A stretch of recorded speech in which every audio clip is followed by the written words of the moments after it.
Hey folks, Tracy here with Scrappy's Rustic. Y'all, who doesn't love a good cardboard project? This came out so cute. Lots of ways you could do this. So that's, I believe, a Dollar Tree Dollar Tree tree that I just traced on a piece of cardboard. And it's a little thicker side cardboard where it does have like the variegated part in it. I think that's the word. And I just traced it and cut it out with my X-Acto knife. If you have other tools, go ahead and do that. I have my healing mat underneath. But you want to make sure it's a thicker, well, it depends the look you're going for. I wanted the variegated look, so that's what I decided to cardboard to use. Now, if you've never done this before and you want to peel this back like I did, let your water sit a little longer, because at first I struggled with it, but as I got to the bottom and it was a few minutes and the water already soaked in, it really peeled off so nicely, and really in any direction you wanted it to go. So just let it sit for even 3 or 4 minutes, which I didn't. But like I said, when I got to the end, it was so much easier. So however much or not you want to show is up to you. I'm using the Waverly Antiquing Wax. There's lots and lots of ways you could go with this. You could go over it with a dry brush, with gold or white. I mean, you could do this in green. It's cardboard, so have a heyday, get wild. I didn't get too wild because I went just natural, but that's what I like. But if you're looking to experiment on something, this would be it, because like I said, it's just cardboard. And I decided I ended up wrapping the jute a few different times, to a few different ways, and I ultimately settled on what I showed you here. The other ways just looked, I don't know, a little awkward. So you could put a light behind this and kind of make it like a silhouette.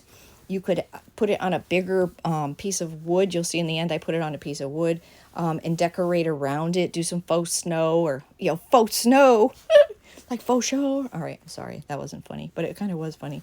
So anyways, I just wrapped this haphazardly there and glued it off when I was happy with the way it looked. Again, you could use colored, what do you call it? What's that? Baker's twine. You could add ornaments to this, whatever you fancy. So heavy body gel is always my go-to whenever I'm trying to adhere glue or metal to anything.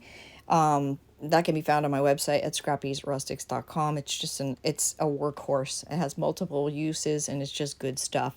So I used 2 Jenga blocks because I needed some stability. This piece is not heavy by any means, but I want it to stand up straight, and that's definitely not going to happen with just the cardboard itself. You could use a skewer, put that on the back, and then drill a hole into your base piece. Whatever you have on hand and whatever's easiest for you, I say do that. You could even use those little cubes, the little cubes that are just like these Jenga blocks, but they're little squares.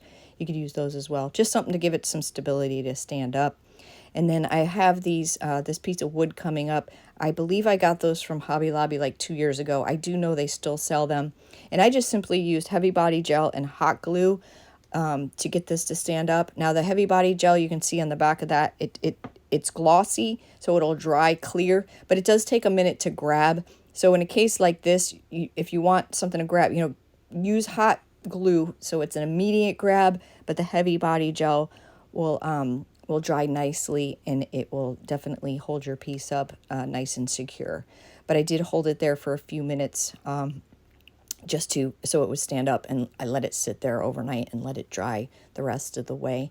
But super simple. You could put little presents under there, wrap some little blocks. But I hope this inspired you in some way. If you like my style, I'd love for you to become a new friend and follow, subscribe. Thank you so much for watching. I'll see you in the next video.